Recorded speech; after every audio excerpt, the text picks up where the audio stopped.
Good morning, everybody. My name is Patrick Nichols. I'm an older white male with a cream background and a nice little wooden mirror behind me.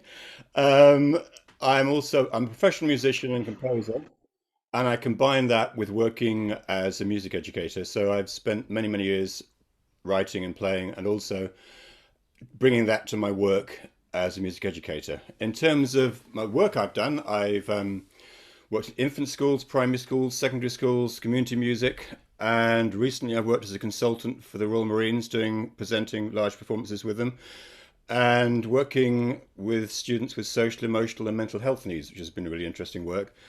Like all of us, I had to adapt in March to being online, which is a bit of a shock to me. I'd never done remote teaching in my life before, so that was a challenge. And I'm going to share with you some of the things that happened to me, which I'm sure equally will have affected some of you. So please do chip in at any point on the chat or put your hand up to have a chat with me. That would be brilliant, and share things that have happened for you as well.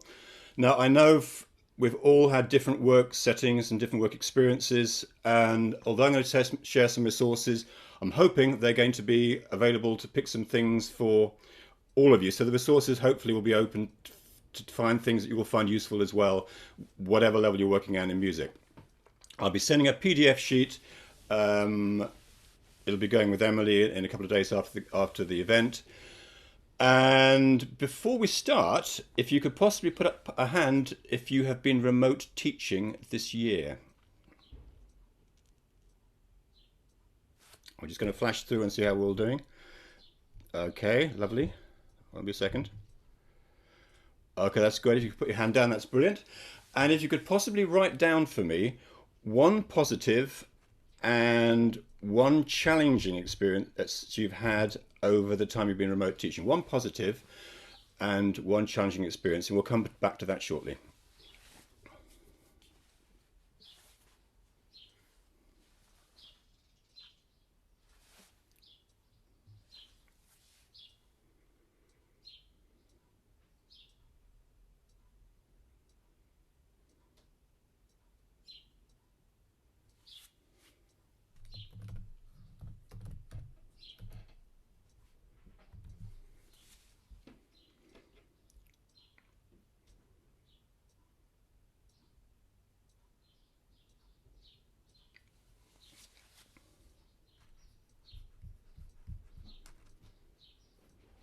Okay, I'm now going to move on to a PowerPoint and start going through a few of the games and resources we're going to be looking at.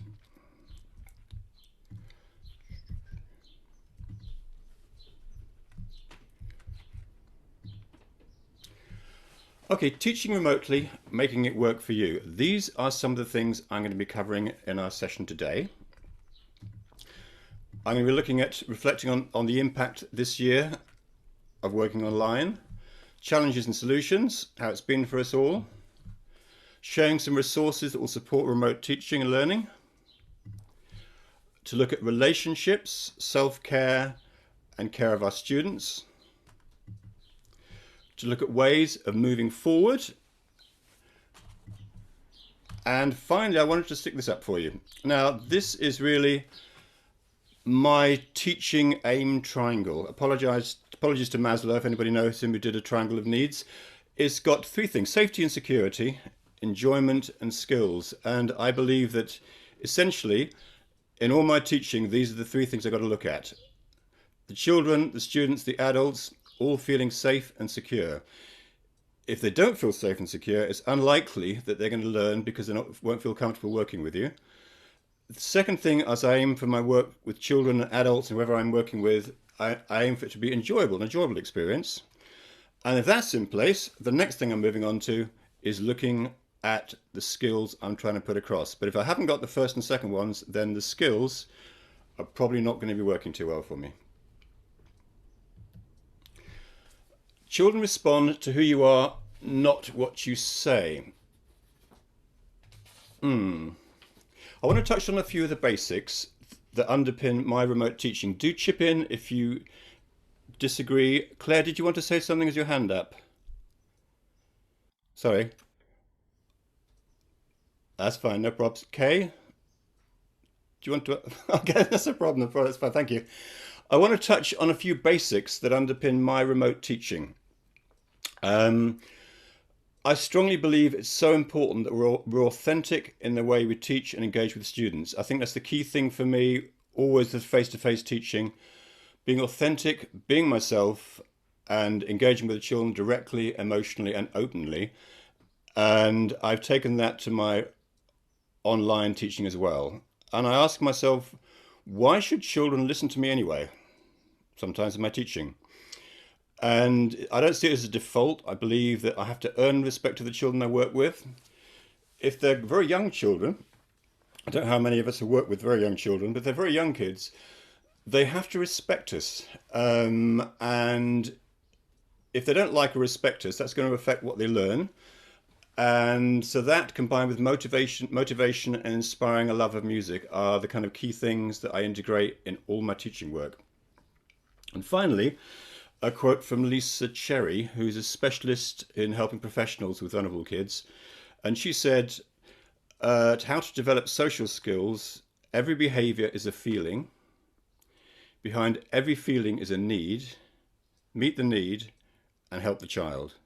And I think that's a great piece of advice because you're always going to have behavior issues online or working face to face. And that's the way to deal with it, to get to know the children, find out what they need, find out why they're upset. Equally, in a different way, working with adults and working with the teenagers. Okay, any questions at all? Nope. Okay, let's carry on. So that brings us to why we do what we do. What is your ethos for teaching music? Why do we do it? What are we aiming to communicate? Is it our love of music? Is that the experience we've had over the years? What are we aiming to communicate? And how do we adapt our practice while staying true to what inspires us? So how do we adapt how we teach, but staying true to how we've always believed we should talk to children or talk to the people in our music settings? So how do we keep ourselves moving from face to face, those of you who've been working face to face, and online? Now I know a lot of you will find different ways of doing this, but it's still being able to contain your love of music, the reason why you're coming to teaching music in the first place, when you're working online, as well as the work you're doing when you are teaching face to face. Holding on to that voice and inspiration that brought you into teaching in the first place. And my own ethos, and this is for everything I do, is to inspire people through the music I create, encourage them in their own creativity, whether teaching or composing. I strive to communicate a love of music. It's my bottom line in everything I do. I want the people I work with to love music, and I want to help them find their journey in music and where they're going with it. Okay? Any questions? Not as yet, that's fine. Okay, so this brings me to sound. Before we start going through this slide, I'm going to do a little game with you. And give me a second, I'm going to change my settings, which means that we won't get echo and, oh, can I do this? I'll have to go off the screen to do this, so it won't be a second.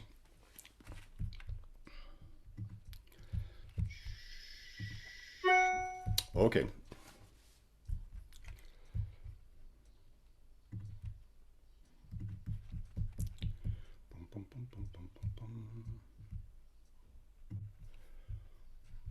Okay.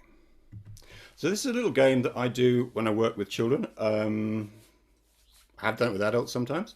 And it's basically a little game for engaging with people online and really having a bit of fun. And it's called shadowing game. And I'd just like you to copy whatever I do, please.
Okay, that's a little starter that I use when I'm working with people, and it helps bring the groups together.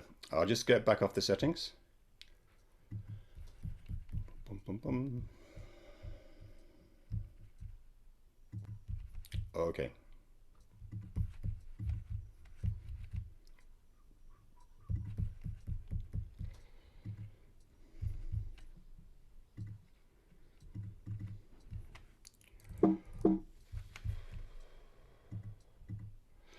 Okay, so what is sound? Now, as these are things I'm looking at are kind of basics that I'm trying to keep from working face to face to going on remote, and they're kind of basic fundamentals of what we do.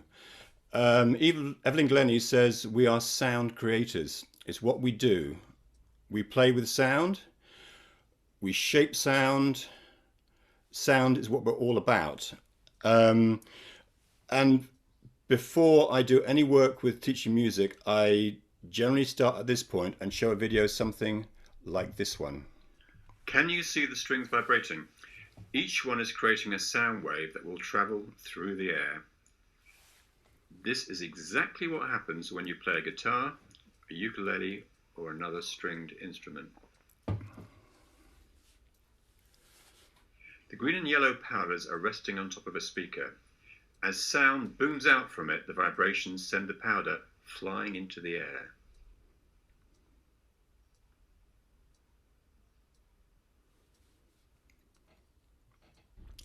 So, sound clips, video clips, so useful when you're remote teaching because we speak so much online. I found it's really useful to have video clips. It's a great learning tool and it supports you to give more pacey lessons. All of the clips I'm going to be showing you and all of the music I'm playing to you is copyright free. I've downloaded the videos by doing a subscription, videos by buying them from a stock image online site.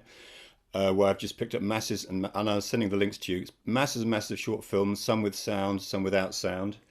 All the tracks I'm playing are going to be copyright free, which you can actually use whenever you want to. Because if you're working freelance, it's really, really important that everything you do is copyright free or has Creative Commons permission, so it's something you can use.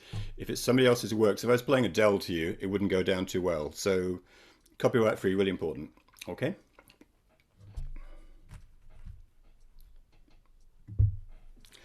So what is music? Anybody like to say how they feel music is, what it is? I've done a lot with this. How do you feel? What is music for you? Anything you'd like to put in the chat? It could be anything. Seriously, anything you feel that music is, because it's what we do as a starting point.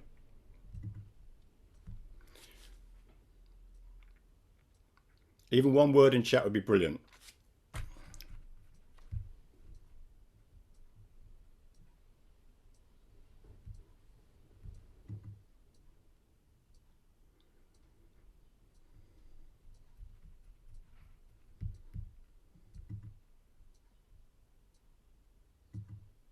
So I'll pop and have a look in the chat in a second. So these are some of the things related to music in my mind: Shakuhachi notation, singers, artwork and music, mixing, looping, all those things. Okay, and get off the screen. I'll see what's in the chat for us.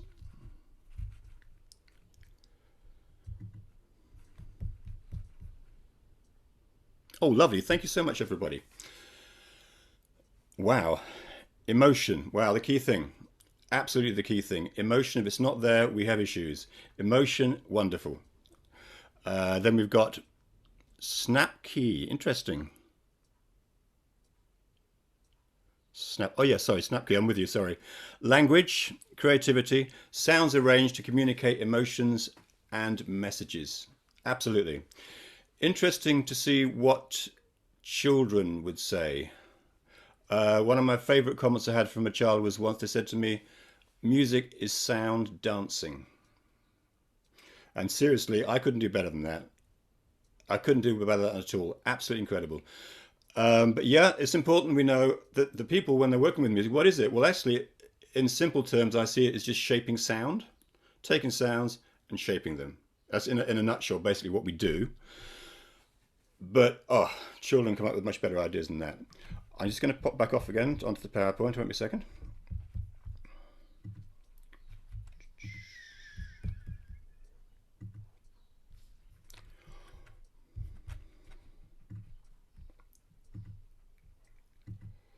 Which brings us to musical structure.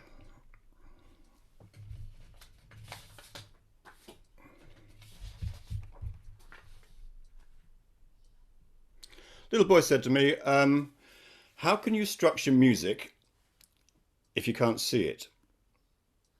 So we were talking about putting together some music in a setting once, and I was asked that question. And it made me think about this.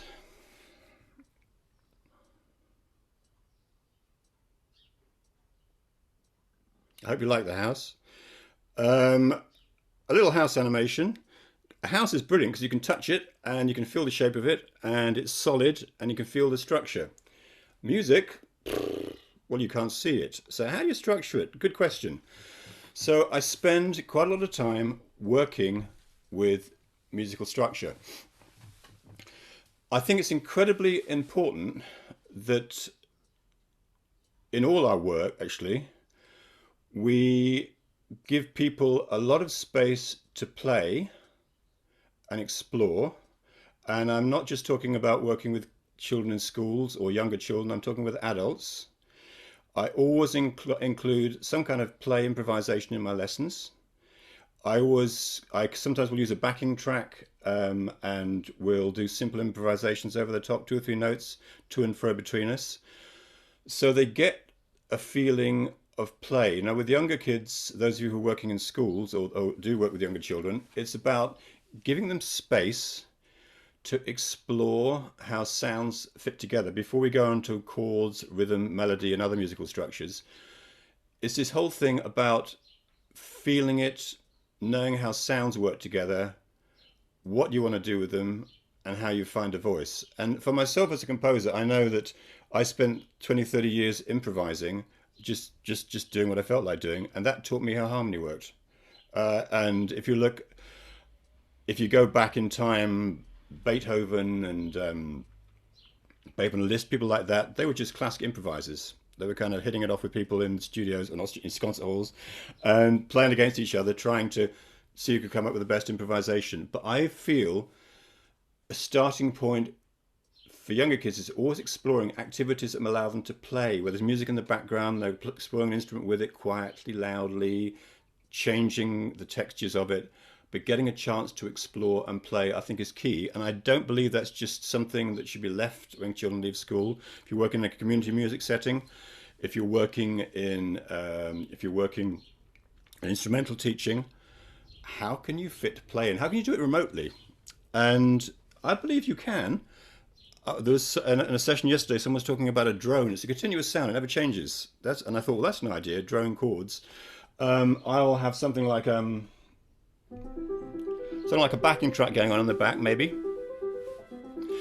It's going to be the same for me as it is for the person online.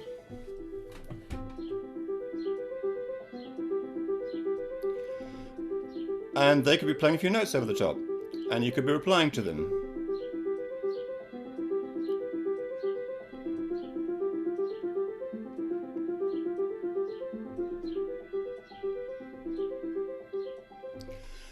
So play and exploring, improvising, something I think we need to keep going at all levels online where we possibly can. Despite latency, try and get it in there. Okay, so now moving to how we could do a little bit of work online, exploring simple sounds and how to build them up. Some of the resources I'm going to be sharing today are about basic music structure and how you would put that across online. This is an animation showing how cyclic patterns, as I was just playing, how cyclic patterns can be built up and how they create layers and how the layers become texture, all stuff we know, and how the texture provides us with music. So I would play them this animation first of all. Oops, sorry.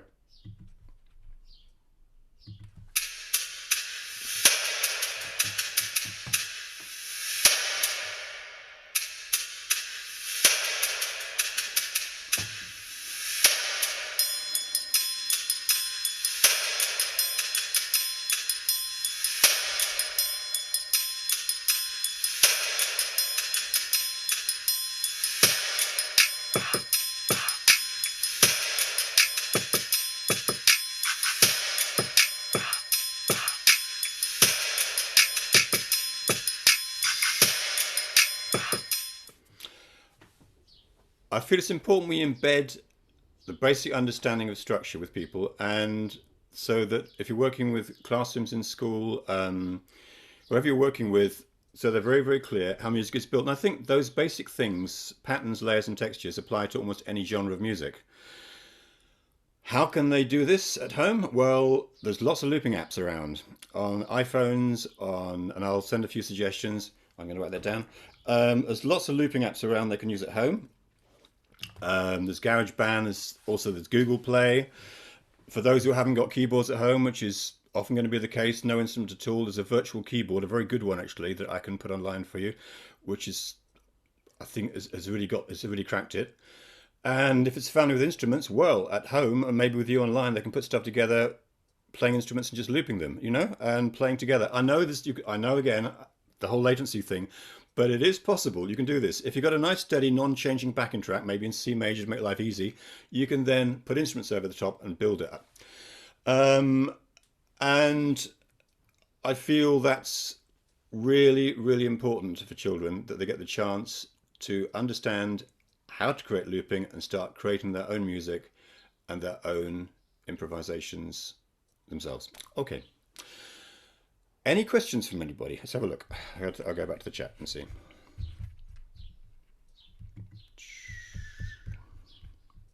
Okay, please do feel free to ask anything. And also, at the beginning of the session, I asked you about a positive, a negative, a positive and a challenging thing about your experience when you're working on remote platforms. If you'd like to pop any of those into the chat, that would be fantastic. As we go along, and I'll come back and see. And if Grace is there, she can tell me when they pop up, and we'll have a little look at them.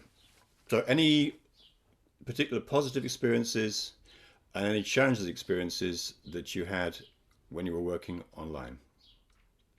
Okay.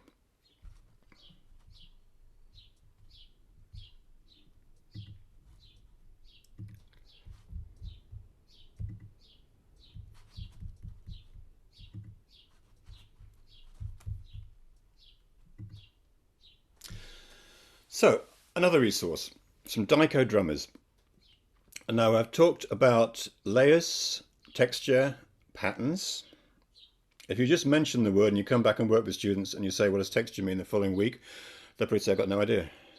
So all the time we're looking to try to reinforce the concepts and reinforce the vocab. So online I'd use a clip like this. Now what I've done is I've used a program called Final Cut Pro, which is a bit techie, I'll be honest, which is an Apple program. But I just, to those out, anybody who does actually work with tech or doesn't mind trying a new challenge with software, it is free for 3 months at the moment, so it's a good chance to have a little look at it. I will drop in, and this is something you can do with PowerPoint, but it's not going to look quite the same. But you can add, obviously, you can add vocab flashing up around the image as you're using it. So some Dico drummers. Here we go. Whoops, sorry. There we don't go.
Okay, so I've got some of the basic vocab in. What could we look at? How else could we use this clip? It's a good idea to really work some of these clips.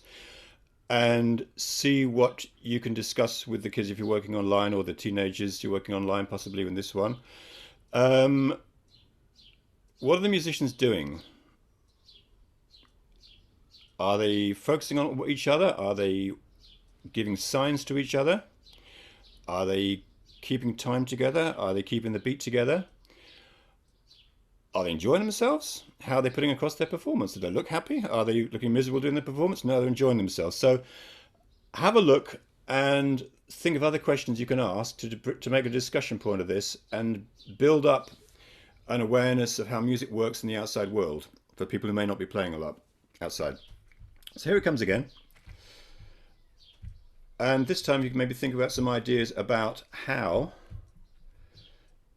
you could use this clip yourselves.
Bum, bum, bum, bum, bum.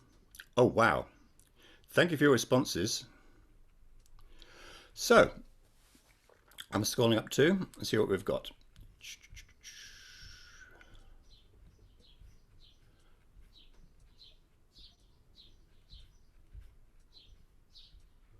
Okay.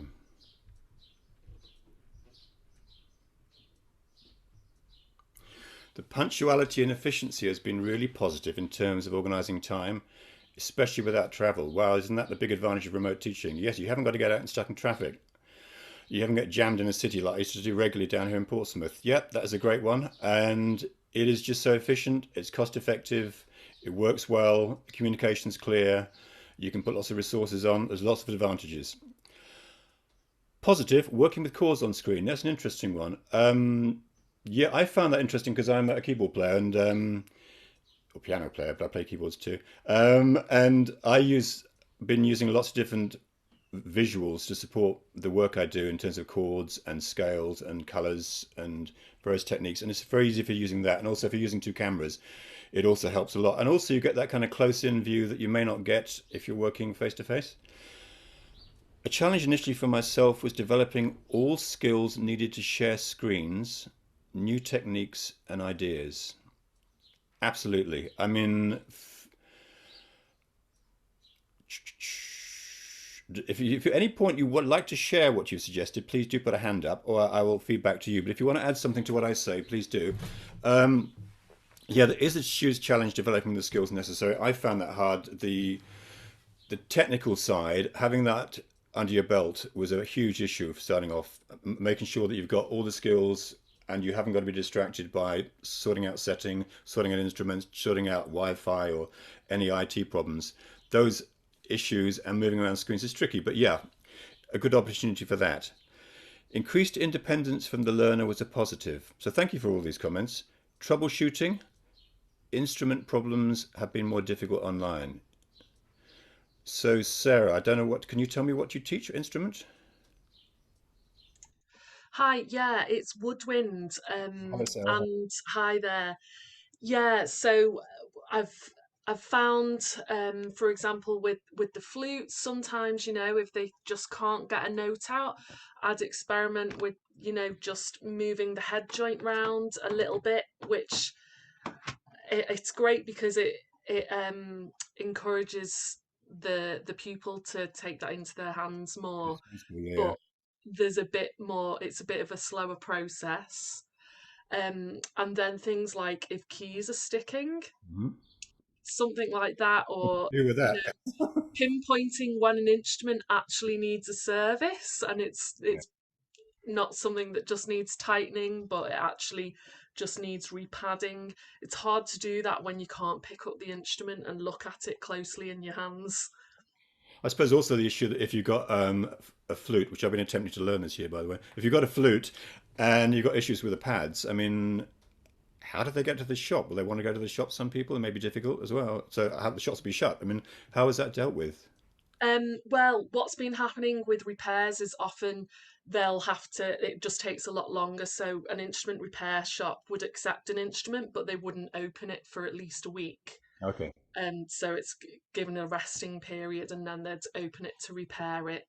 Um, but yeah, I've had one pupil in particular where a couple of keys probably just needed me on hand with my screwdriver. Yeah. But yeah, it's just slowed down the lesson quite a bit. Blimey, I that, ended up just driving round to the house and saying, "Do you want to give me your instrument and I'll take it home and have and I a can look fix it at for it?" you. Yeah. Yeah, I mean, I suppose I've helped a lot of in my work. I've helped a lot of keyboard manufacturers because lots of my students have bought new gear over the period of time. So that's been good for them. But yeah, I mean, I'm glad because keyboards are pretty reliable generally. But dealing with wind instruments and string instruments, yeah, a lot of issues involved, I suspect. Thanks for that, Sarah. Bum, bum, bum. In terms of negative, the limitations in terms of the social, emotional, and physical interactions that occur with face-to-face music making and teaching that are difficult, if not impossible, to replicate online. Interesting one. I've come across this a lot in my work with secondary school. Jonathan, are you there?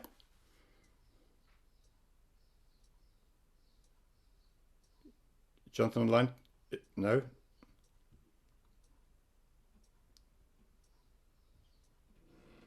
Okay, I'll carry on with the question. So I found that's an interesting one.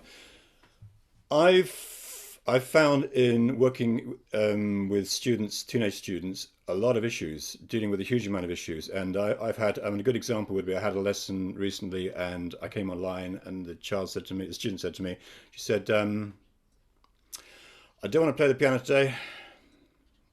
We had a half an hour lesson coming up," and she said, "Don't want to play the piano," so that's fine. And she said, she was, I can't remember the tune she was learning, and she said, "Don't want to play it." Okay, we kind of sat for a moment. And I said, "So how are you? Fed up? Miserable? I don't want to play." Okay. And I had a little chat with her about school, and I learned that she's been doing some music in school with chords. I said, "How was that?" I was a bit boring. With the chords interesting? Yeah, quite interesting. I said, "Do you fancy doing a bit of improvising? How about that?" I give it a go. So as she spent the lesson just working on improvising pieces and talking about how you can put notes together and playing with it. And I found it's so important that I have been the root and anchor for every student I've worked with, and I work with adults as well as teenagers. I have to be there, and if they've got issues that we can, if they've got, they'll say to us, I'll say, "I tended to start a lesson. How's your day at school been?" And they'll say, "Well, oh, terrible."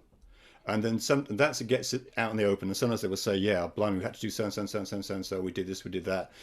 Or they'll tell me roughly what's going on. But you have to be dealing online with the emotional side of the current situation, and you have to be able to talk to people and make them feel secure. And that's a lot about tone of voice, um, because if we're teaching online, I've done, and I'm sure you've done this as well. Your 2 or 3 hour sessions on Zoom is exhausting for your voice. It really wears out your voice. So it's so important that A, you're drinking water regularly, but B, you're watching out for if you do get tired or you get at all anxious when you're teaching and your voice disappears to your throat and you feel the anxiety there. It could be a problem. I mean, it could be a strain for your voice. So do be aware of your voice all the time. And if you do find in your teaching that your voice is getting tired, videos, non-verbal activities, get something on there that gives you a bit of a break so you can have a couple of minutes rest and you can have a drink and you'll feel a bit better. But I think the question of how do you replicate the social, emotional, and physical interactions that occur from face to face? Well, physical interactions, no, because you're not in the room. But I have found I've really built up much more solid relationships with my students online than working in a school with a keyboard or with a piano, maybe two or three people in a group. It's more likely to be one to one. Obviously, you have to be aware of safeguarding issues as well and looking after the children. And if something crops up that needs to be followed up, that's a different issue altogether. And GDPR and making sure mobile phones are off and all that. I'll come into that in a second. But all those sort of things need to be in place. But I believe it is possible to give kids online the respite they need sometimes. And I will sometimes, if one of my kids, and I say to one of the students I'm working with, have you practiced this week? I say, I did 5 minutes yesterday. Brilliant. Absolutely brilliant. Because what we're trying to do is trying to keep them on the journey, whether it's face to face, online, and the tradition of teenagers dropping out a lot in instruments. We're keeping them on a journey back to when it's face to face again and back to when they can get working in bands or playing with friends again. And we're like in a holding zone. We have to keep the interest, keep the enthusiasm. And if someone plays for 5 minutes who didn't play the week before, I'm a happy man, I'm dancing. You know what I mean? Just so important. Thanks for the question, Jonathan. That is brilliant. Let's go down.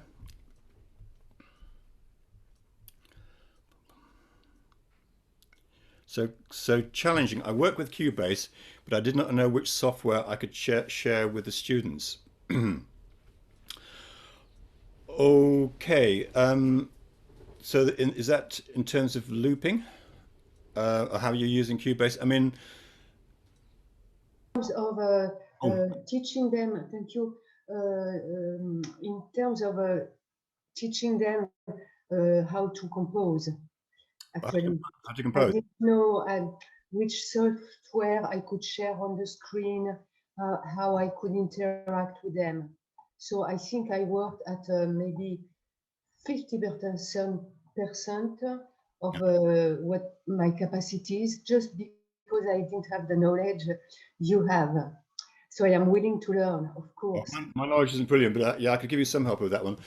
It's difficult if unless they have the software available at home. It's a tricky one because so. What were you teaching, Claire, to the students? I am teaching piano, Uh-huh. composition, and also voice when it was possible. And how were you going to be using Cubase with that? Then maybe if I share the screen and try to teach them how to make it, but I think it's not a good idea. I don't know. I feel stuck because we were working on composition also, but I didn't know how to have, let's say, make them compose in real time.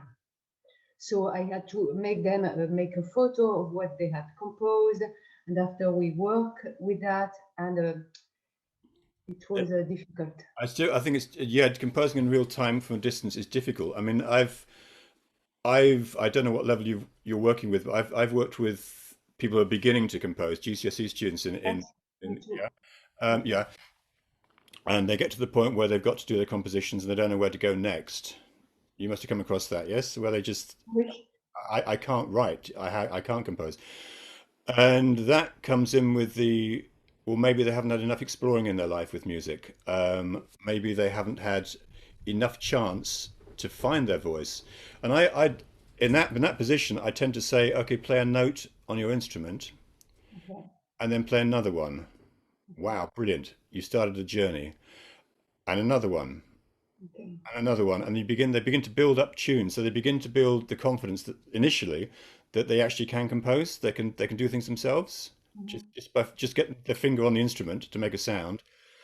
In terms of working online with composing, it's I haven't had to do as much of that myself remotely, but I have been working with improvising with students doing that. Um, it is, I think, quite a lot of to and fro. For example, I had a student who'd improvised a blues piece based on some chords I'd shared with him. So I've been talking about inversions with him and sent him some chord inversions and said, have a little play over the week, see how it goes. And what I did was then he improvised actually a piece online as we were having the lesson. I said, right, press that record button on your keyboard. And he did. and he's sending me the recording this week, and I'm going to transcribe it and send it back to him, and we're going to discuss that in the lesson and look at ideas. So you can share ideas of composition online. The detailed work on Cubase, obviously, you can share Cubase on Zoom. You can share. Can you do that? I could, Yeah. yes, yes, You yes, you can share Cubase online. It's but that's going to be eat up a fair amount of your lesson time, isn't it? yes, yes, this is the problem. Yeah, But obviously you could use it for demonstration purposes. I mean, to show them different ways of using it, but they and then refer back to their own software and say, well, have a go at this yourselves. But if you're interacting both together on the software and they're sharing the screen too, it's a little bit tricky, but it can be done. But I think in that situation, it is the interchange of materials between you and the student is going to be the important thing. oh, But I do okay. feel in terms of composition, particularly students at GCSE students starting off and they're struggling, I give them help with chords. I say, well, how does this sound? Do you like this? Do you like that? Do you like this? Brilliant. Do you do some of that? Yes, I do. Actually, with one student, we invented a game that was the game of chords. So she plays a chord. Yep. We give the one that comes next. Uh-huh. She is the one, and all that, and all that. And so we play it by ear, also following some rules. But they love it. I mean, I have one student. She loves it. You know. Uh-huh. Oh, brilliant. I mean, that's great. And that's being so adaptive to what's happening in remote teaching. Yes. And also, I mean, the improvising things, as I mentioned before, is having a simple backing track and just doing a call response thing. Okay. That's a great way of breaking down some of the barriers about actually making up music. But your idea, playing chords, a lot of this can happen online, the improvising bit, because I mean, composition comes from improvising generally. So if you can get that kind of skill going, that's brilliant. In terms of working with technology online, it'd be quite time consuming, I suspect, going through the different steps. I use a program called Dorico, which is another notation program, but it would be more tricky, I think, going through the issues working directly with them online, working with the technology. I mean, somebody may come up with an idea how that can be done effectively. I haven't done it myself, so I couldn't give you as much advice about that. Thank you. I know, thank you. Merci.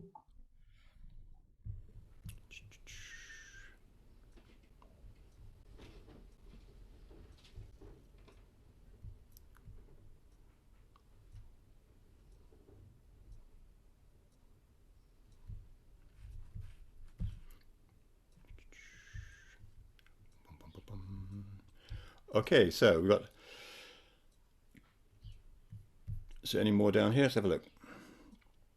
Oh, lovely. Okay, I think my one-to-one relationships with private pupils is actually better online. And if they haven't practiced, we often improvise, just as I've been saying, Kay, as well, the same thing. And I find that too. Seriously, I found a lot of my students are making better progress on remote teaching than we're doing face to face. And it is that focus thing. You're there on the screen and you're watching each other for whatever the time period of the lesson is. Your energy is going into that, and the concentration levels are so much higher, and you can get the detail as well. I mean, it's interesting. A lot of people say you can't repeat the face-to-face experience online.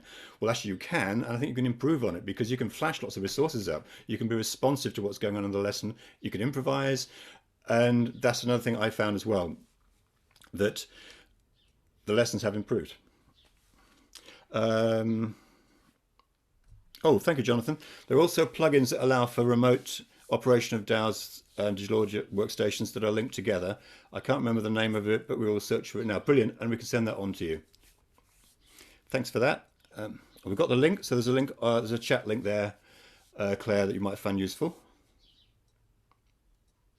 I think if I missed one, do let me know.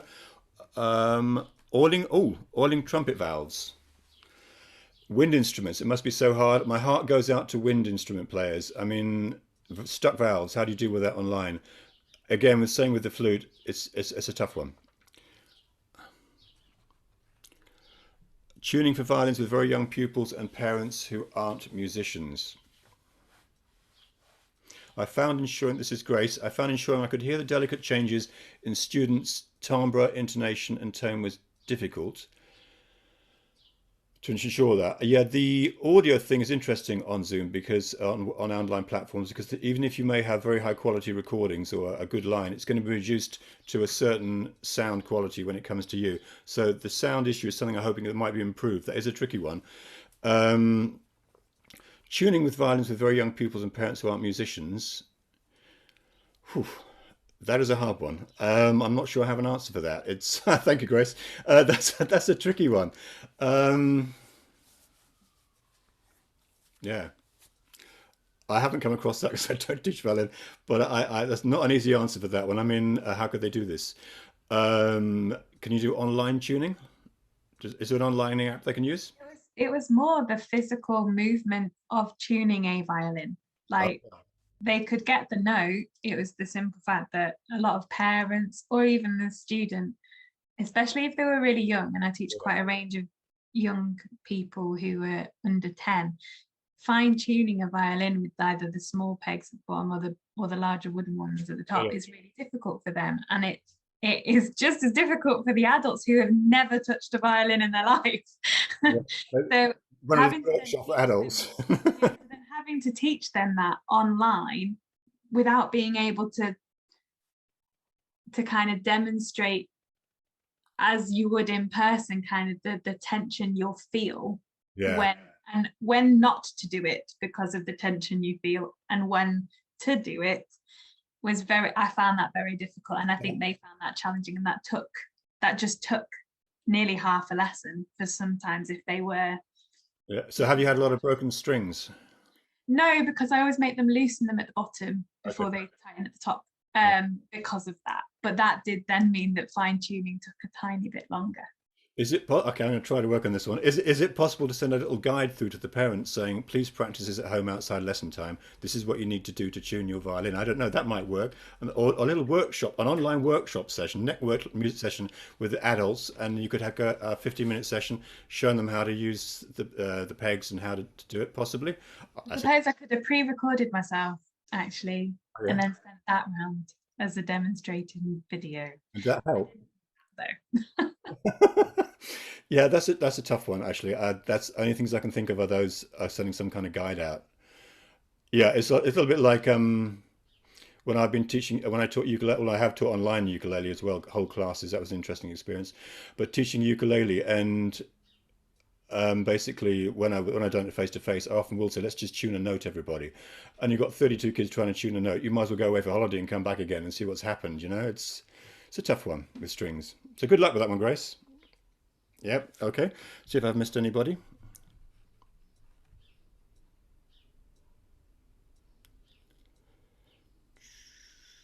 Someone's got a word. We do not equinate by traveling. Two cameras, one for the face, one for the hands. Yeah, I think that's really important. The two cameras, one face for the hands is so useful so you can do the close-ups.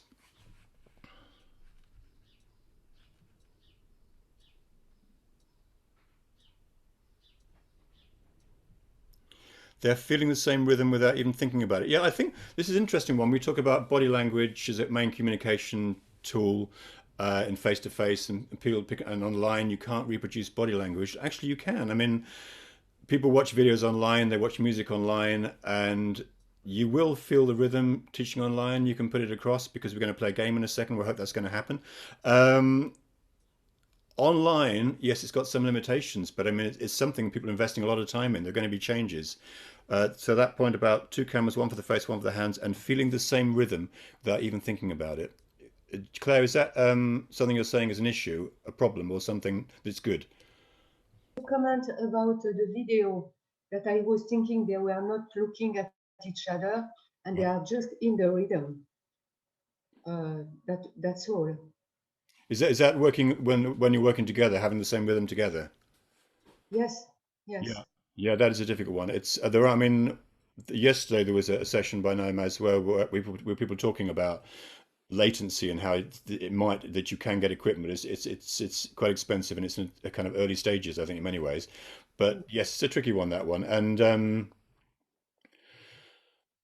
it has to be call and response and basically dealing with the latency at the moment, which is difficult. It's hard, and the playing together and keeping the rhythm together is a difficult one, and it's I suppose that what I do is I build in allowances of the delay. It's difficult. It is a tough one. Uh, okay, I think I've covered everybody there. Oh, Had a student who had issues with panic attacks during the metro. When we worked online, she became one of our best. Oh, interesting. That's positive, Claire. Brilliant.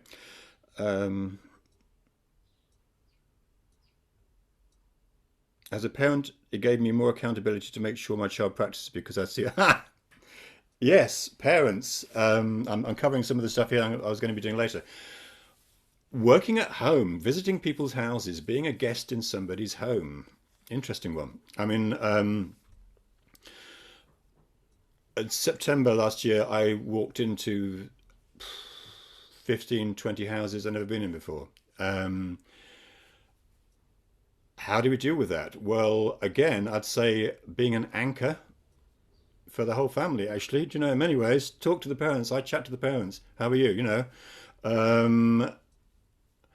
and respecting the space you're in because you've actually been invited as a guest to the house. So you need to be providing a positive vibe every week. So every week when you go in there, you need to be doing a half-an-hour session where you can, as much as possible, be as upbeat as you possibly can and supportive, and relax as far as you can in the current situation, and having a good relaxed vocal tone and anchoring the family in a way. It's I know it's a lot to ask for, but in a way, if you can get on with the parents, that helps your work in the long term. And also, and you get parents say, well, I play too. Well, fantastic. I had a mum who said, well, I can teach them that. Oh, can you? Why? I used to play in a jazz orchestra. Oh, fantastic. And so the parent helps the children, works with me now, which is great. So the going and home thing is an interesting one. And yes, hopefully the children will be more practicing more because the parents are aware of what's happening. And I am, yeah. Obviously, it varies from student to student. I mean, I have got some students for which practicing could be improved, like the rest of us. But yeah, that's a fair point. It's a good point. Okay, I'm going to play a little game now. You just need your hands. I've got a little bar on here, and I'm just going to do the settings to get me off the echo, and I'll be with you in a second.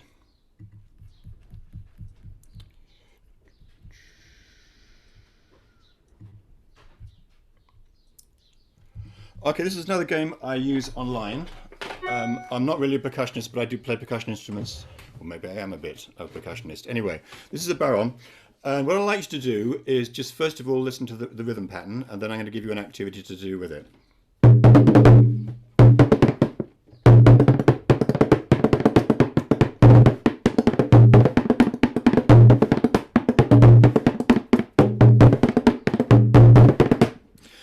I'm leaving gaps. I'd like you to clap once in the gap when it comes. Okay? Excellent. Here we go.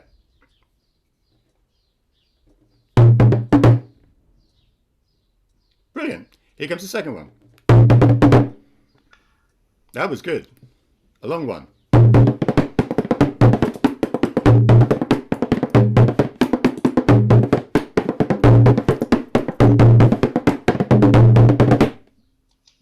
Okay, so you didn't expect the long one. I'm sorry for that. Okay, we're going to do this again. You ready? So it's a nice activity this to get people focused. Here we go. Here we come. Take a big breath. And we're off.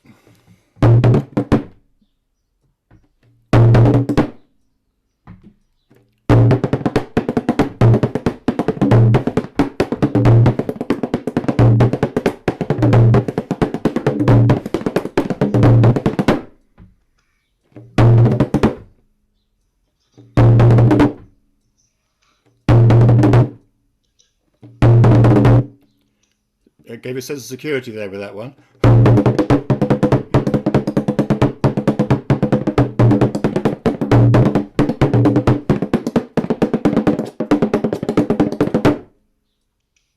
And then I use the drum for doing call and response stuff. So I teach patterns. This is when I'm trying to get compositions online. I'll teach them simple patterns like this. So running in the garden, looking for my dog, and they clap the pattern back again, and I start building up work on patterns using a drum in that way as well.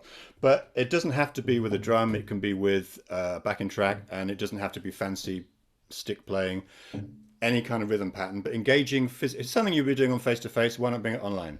That's my point with that one. I'll just get the echo back. Here we go. All right.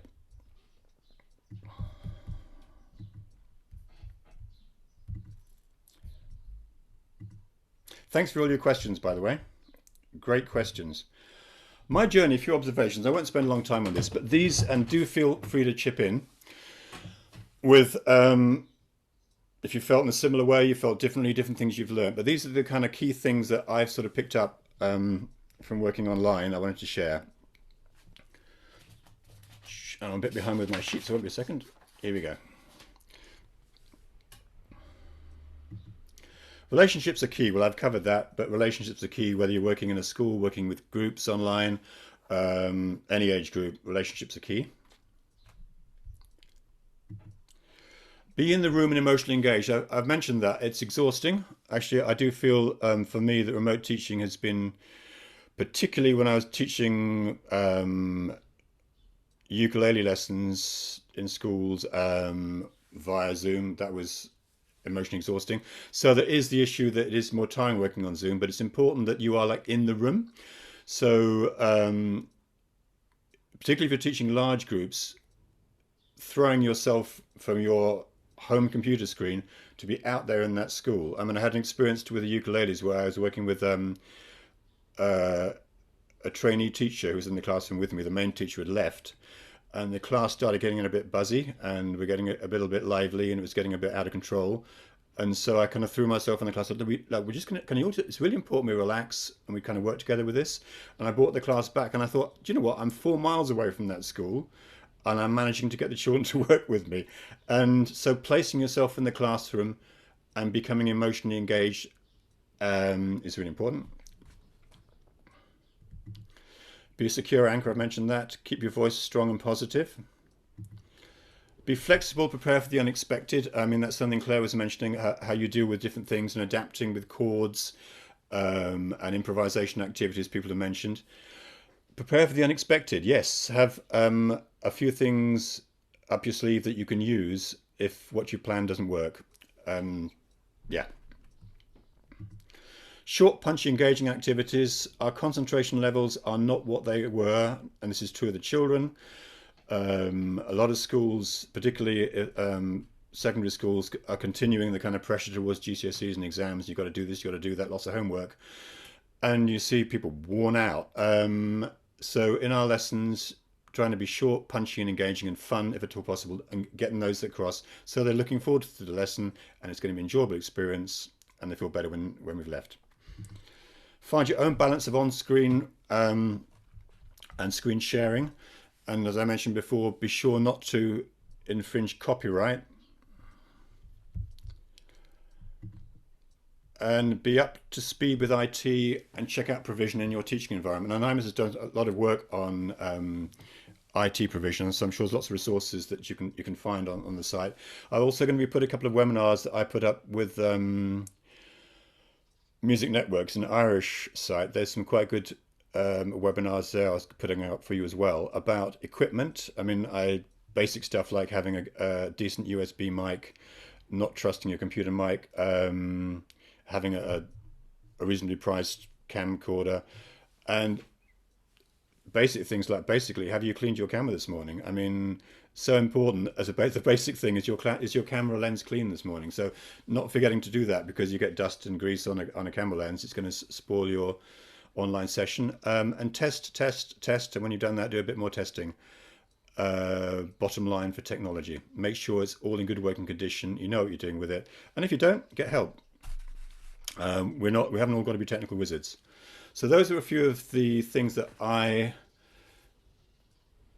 have learnt online, the short and punchy engaging activities. But my key one is, right as from the very beginning, safety, security, enjoyment, skill building. But the safety and security has always got to be in place first, and then people feel comfortable and they can let go. And in music, it's about emotions and respecting that and being able to let go with the people you're working with. I'm just going to get off the screen and see if there's any messages on that one.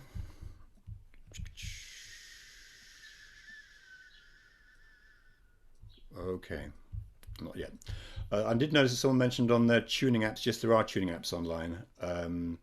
There's quite a few. I'll put that down, but there were quite a few tuning apps you can use online for getting your instruments up to speed.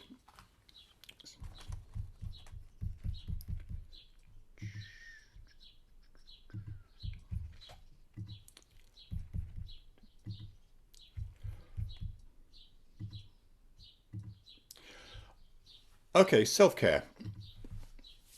Now, as practitioners going into homes, these are essentials, which I'm sure you know. I'm just going over them briefly. I'm sure a lot of this you'll know, but it's such important stuff. Ensure good safeguarding practices in place um, in your work. Mobile phones not being used, not people, underage children not contacting you by phone. All the basic safeguarding practice needs to be in place. Have a detailed signed contract and personal liability insurance. If you're working for a music hub or another organisation, they may well be organising this for you. If you're working freelance, I'm a member of the Musicians Union. Their contracts are great. You can adapt them to exactly what you want. Make sure it's signed. You've got copies. And the people you're working with have got copies. And make sure they stick to your rules about cancelled lessons or if someone's sick, what you're going to do. Really important too. I've mentioned this before. Look after yourself and your voice. Teachers are one of the highest categories in the country for losing their voices. And build emotional resilience, not only for yourselves, but with your students. So this is the good thing about working online. If someone is talking about having a tough time at school, they're upset about something, or a pet could have died, spend a little in a house and someone's upset about that, they're or maybe ill, their cat at home, and they want to talk to you on the screen about that. Spend that time. Whatever will help them build emotional resilience. This is something I particularly learned when I was working with students with emotional, social, mental health issues. You're constantly building self-esteem. You're constantly putting yourself out there and saying, you can do this, you can do this, you can do this, you can do this, and supporting them. And that's something that's very important at the moment because people do have a lot of bad days. So it's building them up, saying you can do this, you're doing brilliantly, and all the positives. Have strategies for dealing with your own stress. Talk to people. Have things, for example, before I do an online session, I always have a little physical warm up first of all to try and bring myself down because I have a tendency to talk a bit fast. And so I always do a little warm up first of all, breathing, breathing, breathing. And I'm going to put some links on about places you can get some support. Music Mark, for example, a national organisation, has got some good resources. But strategies for dealing with your own stress because it's exhausting for you as much as for the students. Watch out for decreasing concentration. That's foggy brain, internet fatigue. And, treat yourself. Enjoy and celebrate positive experiences. We got through over a year of this. People have made major advances in teaching. For a lot of us, a whole teaching practice has suddenly gone, and you've had to change it, adapt it, and move on. We've done that. Enjoy it and celebrate it. So those are some self-care things. So important. We look after ourselves, and then we can look after our students.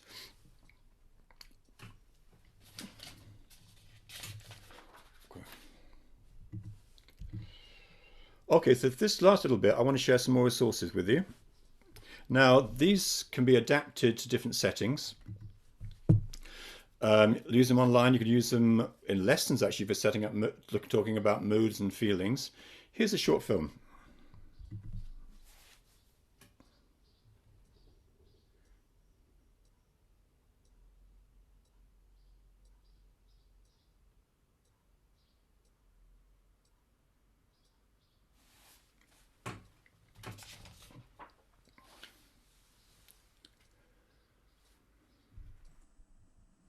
So, how is this like music?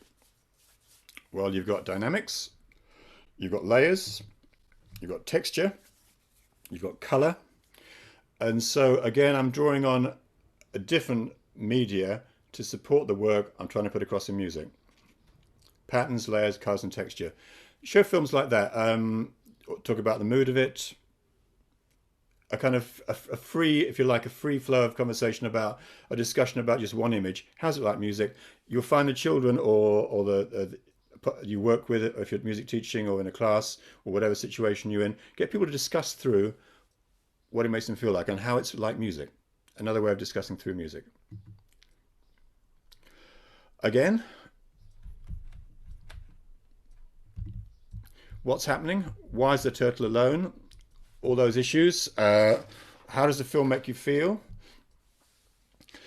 This clip could be a good starting point for improvising. So I'll play it through for you.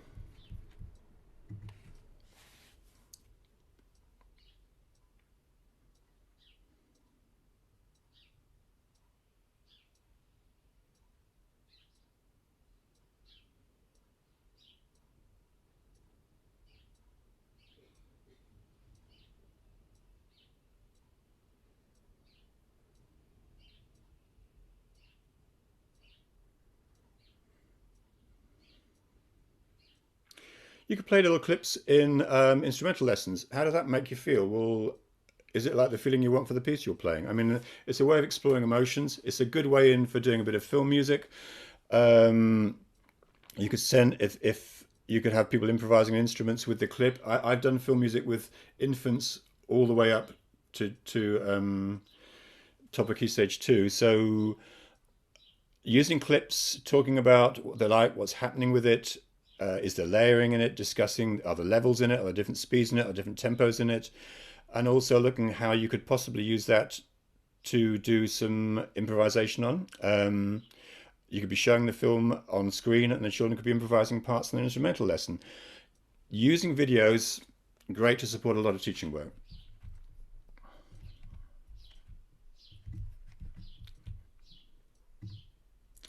Again with this one, soundscape. How could we use this? Well, they could do a soundscape with instruments, possibly in the classroom. Could somebody at home do a mix on GarageBand using vocal effects and mix that with handheld percussion? Can they draw on it? If you live in the countryside, could you draw on their experience of the countryside and look at that scene? How could they recreate the mood? Could they do it with a looping app online? Could they do it with GarageBand? Could they use some instruments? How could you use it in education? Listen to the mood, discuss the mood through, again, refer that to a piece they're working at. So if it's a reflective piece of music, how does this film make you feel? How could you bring that emotion into what you're playing? Different resources you can possibly use in different environments. Okay, here's another one. Make it fun. In all the work I do, and I'm sure this is true, we try to teach students to have fun and enjoy themselves. I haven't mentioned notation at all as yet. Music comes first, but I want to play this clip as a way in to notation.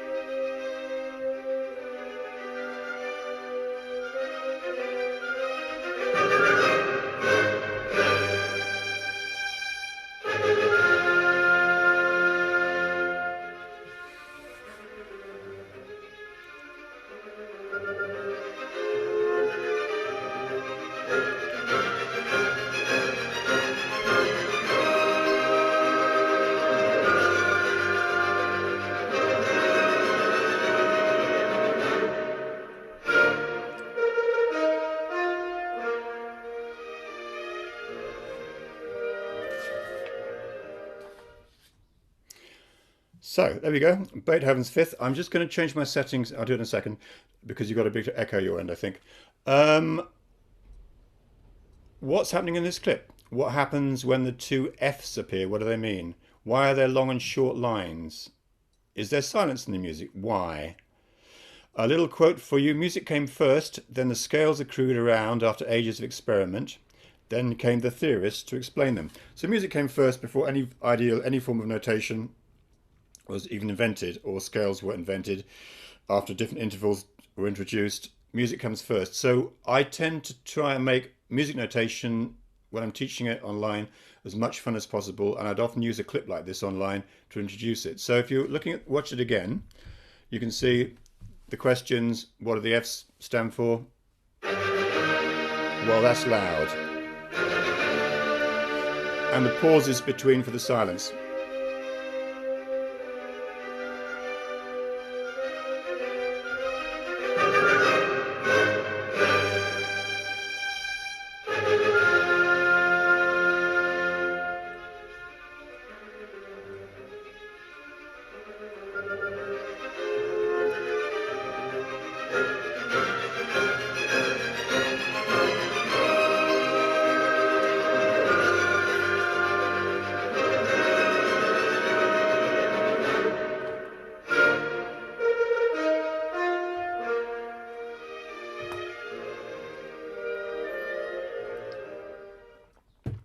Okay, so making it fun. If you are working with people on notation, or you're working with musicians, a nice little clip on BBC 10 Easy Pieces. a really good presentation of this piece of music as well. And I've used Beethoven's Fifth with 4-year-olds. Okay, so moving on. I'm just going to go back onto the face-to-face screen while I change the settings. It won't be a second.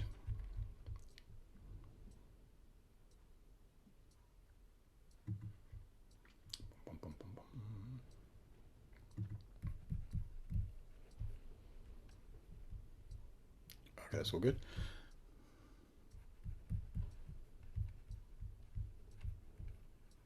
Okay.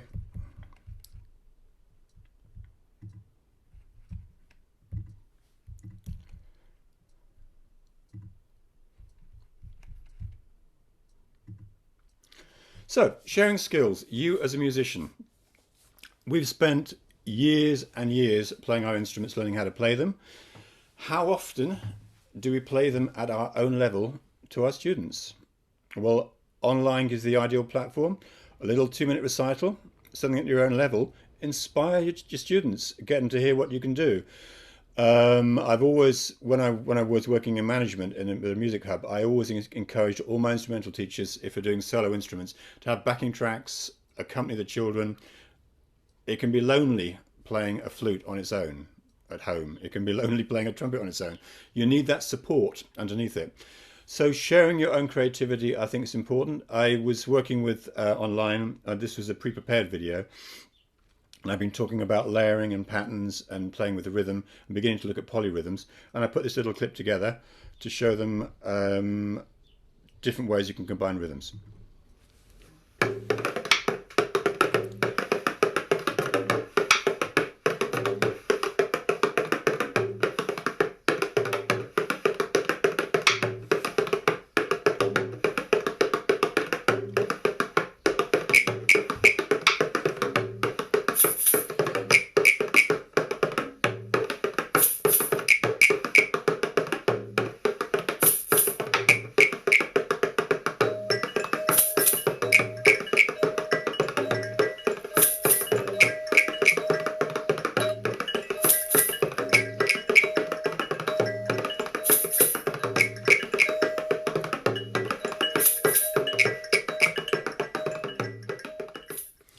So sharing your own ability, share what has inspired you.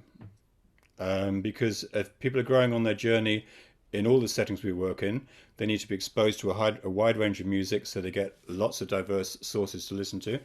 And people love hearing their teachers play, generally. Inclusivity in remote learning.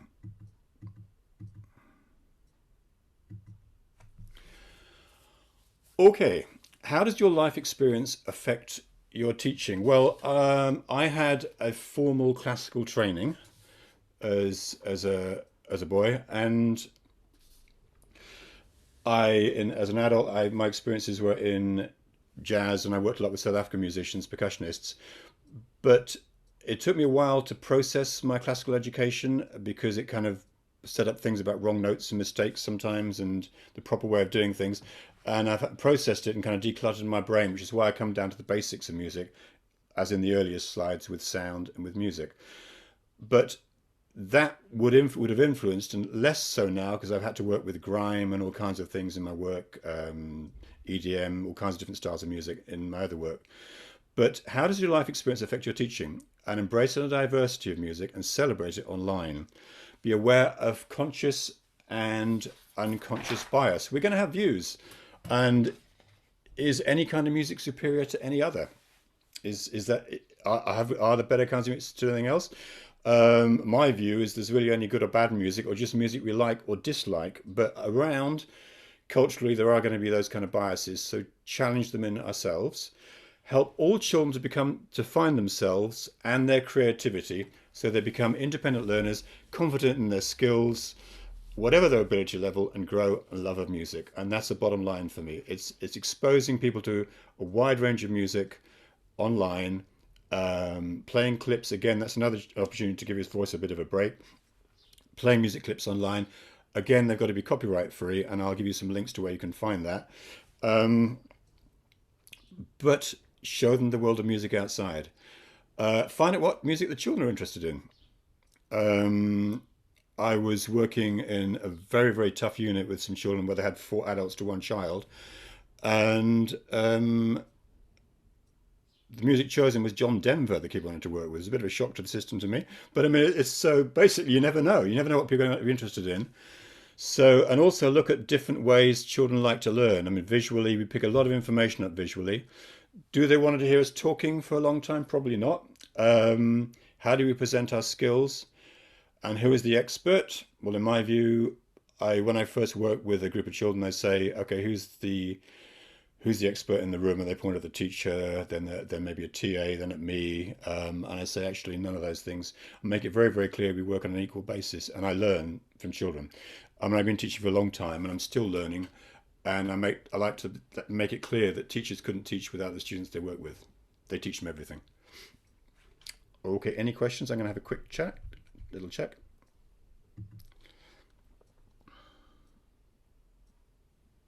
Yeah, okay, thank you.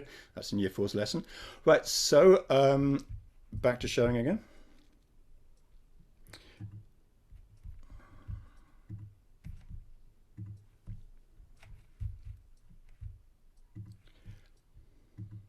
Another clip. This one is a clip of a Kathak dancer. It's a form of classical South Asian dance, very percussive, particularly as the dancers wear bells tied around their ankles, and their foot movements reflect the rhythms of the musicians that work with them. Have a little listen.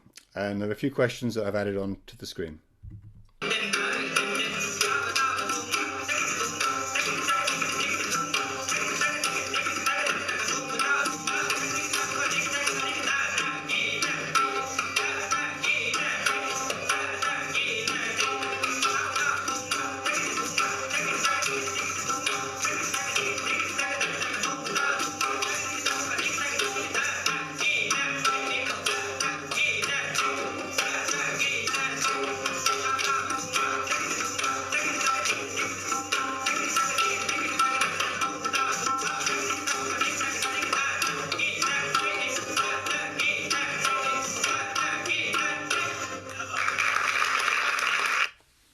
So I've given the credit of the copyright on this one.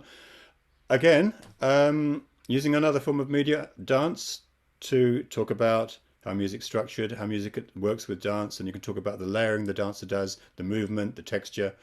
Again, it's reinforcing the basic concepts. Okay, I've getting a little short on time, so I'll be a little bit quicker with this one.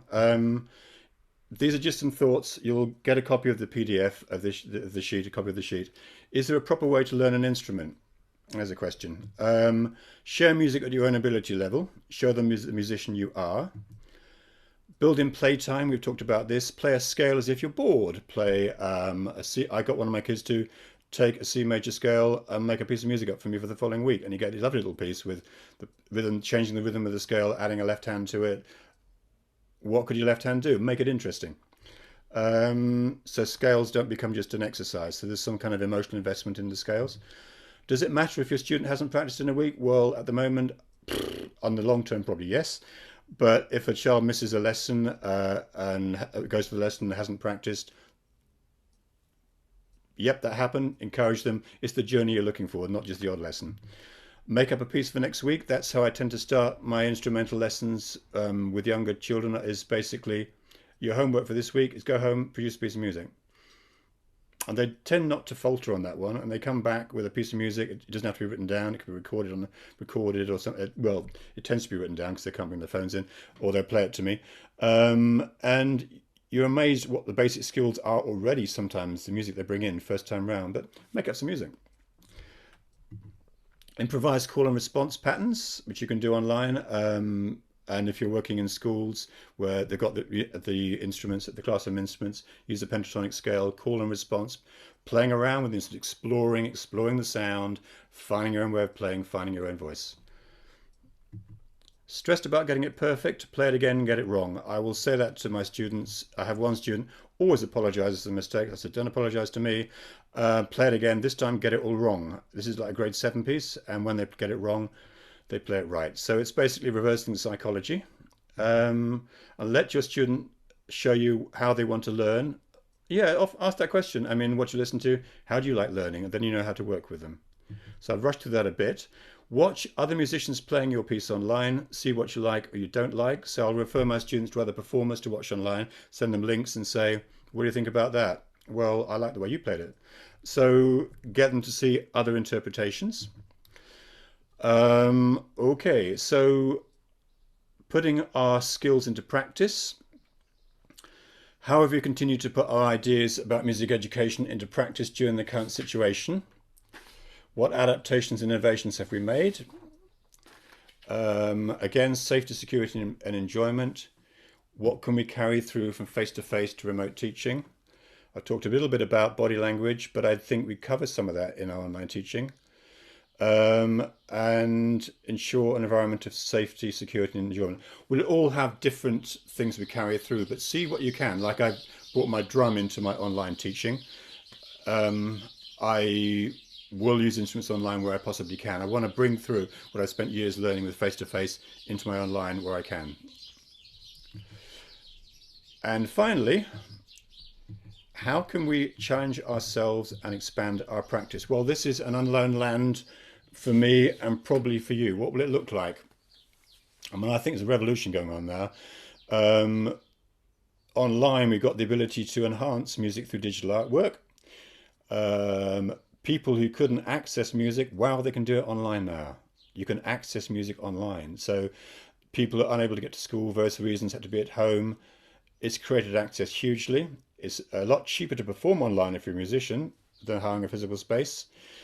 And my big question would be, how do we ensure we're not left behind as technology changes? Because there's a lot of changing, a lot of things move on, and it's trying to keep up to speed and finding things that work for you and technology that works for you. Don't be intimidated by it, and aiming for your work to move on, embracing the technology as far as you can. Okay, so does it change the way we listen to music? The quality of sound isn't as good online, but that hopefully might change. And looking at how we develop online presentations. So I'm going to pop off the screen now. I'll be sending you a copy of this.